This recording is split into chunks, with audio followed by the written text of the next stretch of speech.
Bonjour, bonjour.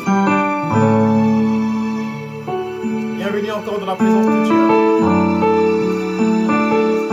Dans notre moment d'adoration, de louange, de célébration, intitulé Le lieu pour adorer. Je disais que notre thème, notre sujet, notre titre, c'est Le lieu pour adorer. Et cela est tiré dans l'évangile selon Jean 4, 22 à 24. Si on peut le lire ensemble, ça sera une très bonne chose. Prenez vos Bibles, nous allons partager ensemble. Il disait que nous allons lire la parole de Dieu dans l'évangile selon Jean 4, 22 à 24. Vous êtes là avec moi? Ok. On peut.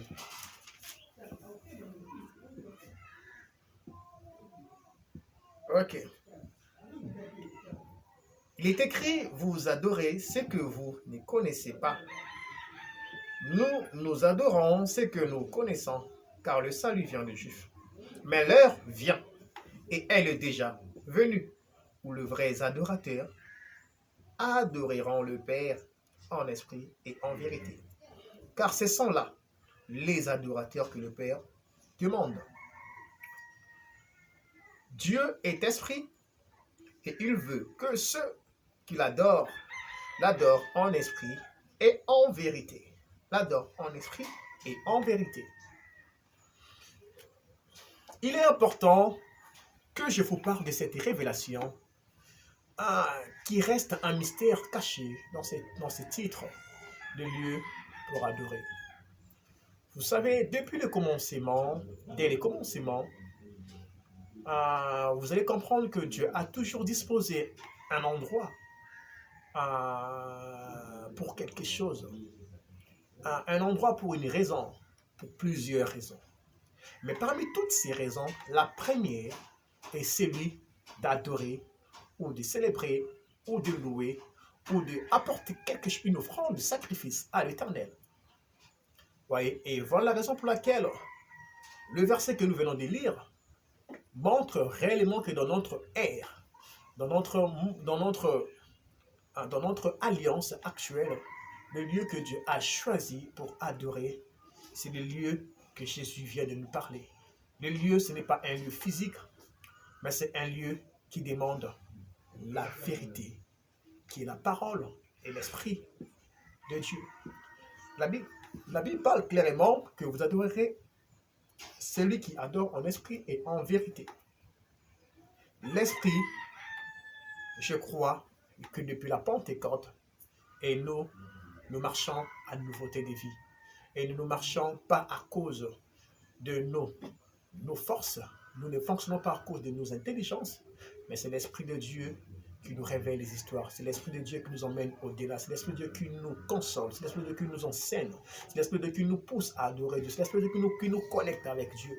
Et la vérité est que la parole qui était Jésus, la parole qui était Jésus, la parole qui est Jésus, nous a fait du bien. Faire du bien. Pourquoi je veux dire faire du bien? Parce qu'on était dans la souffrance, on était condamné, on était égaré, on était esclave.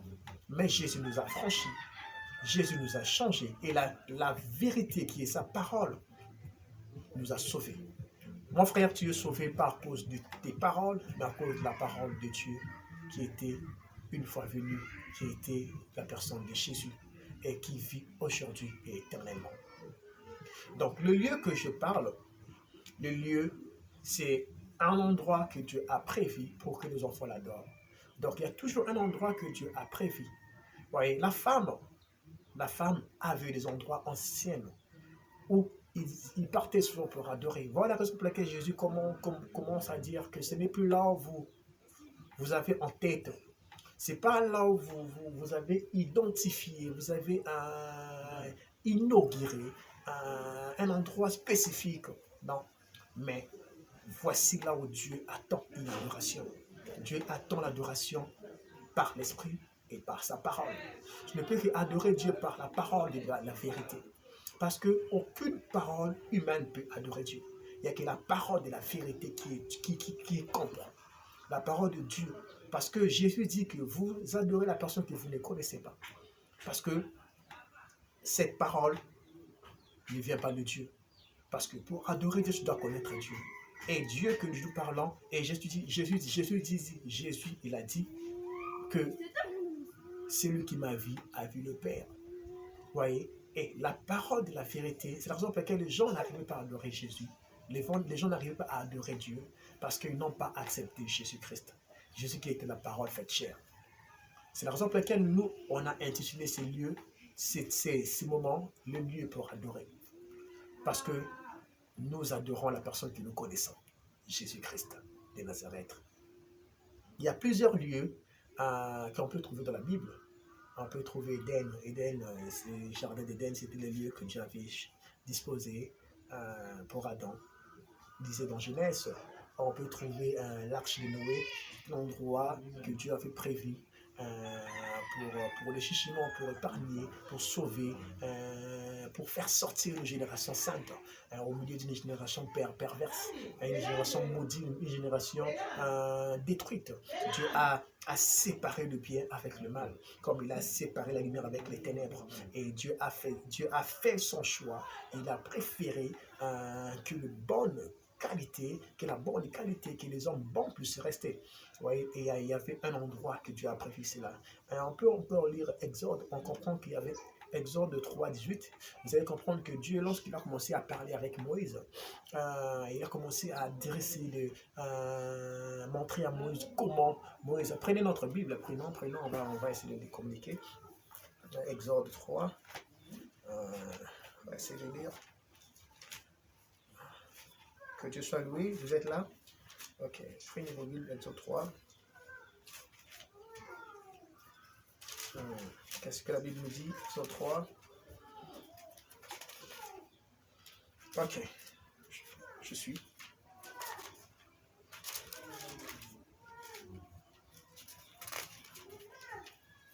Exode 3, verset 18, qu'est-ce que la Bible nous dit?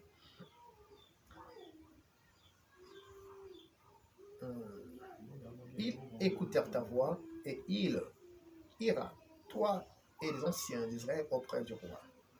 Nous commençons à partir de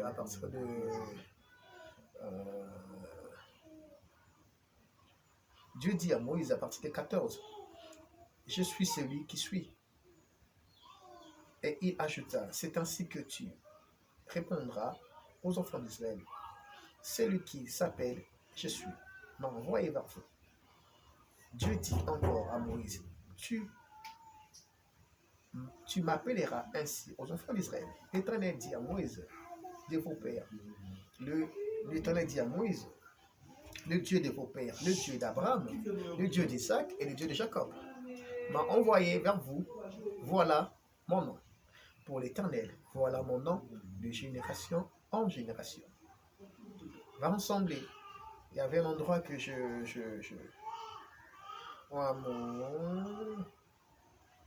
Ok. Excusez-moi, je cherche une... Ok, prenez 8. Je suis descendu pour les délivrer de la main de l'Égyptien et pour le faire monter de ces pays dans un bon et vaste pays.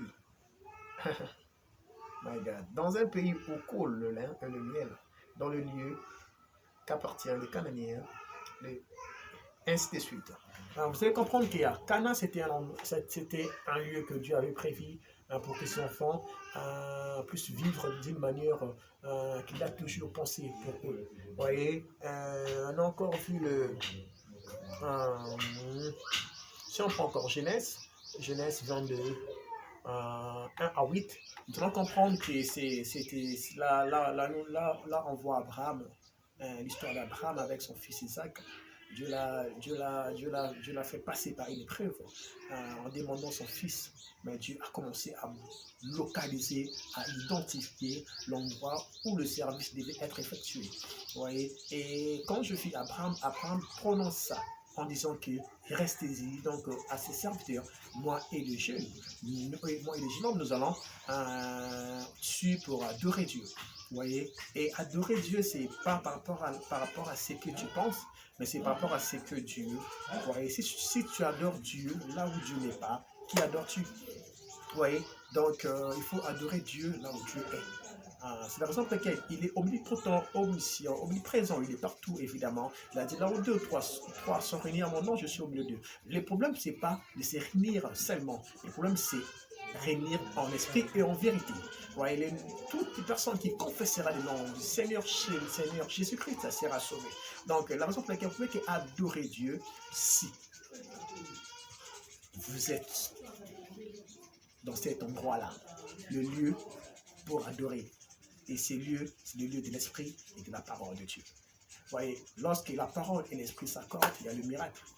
Vous voyez, donc je vous invite à adorer Dieu. Je sais qu'au fur et à mesure, nous allons partager cela. Il y a beaucoup de versets, il y a beaucoup d'explications qui est cachées par rapport à ça.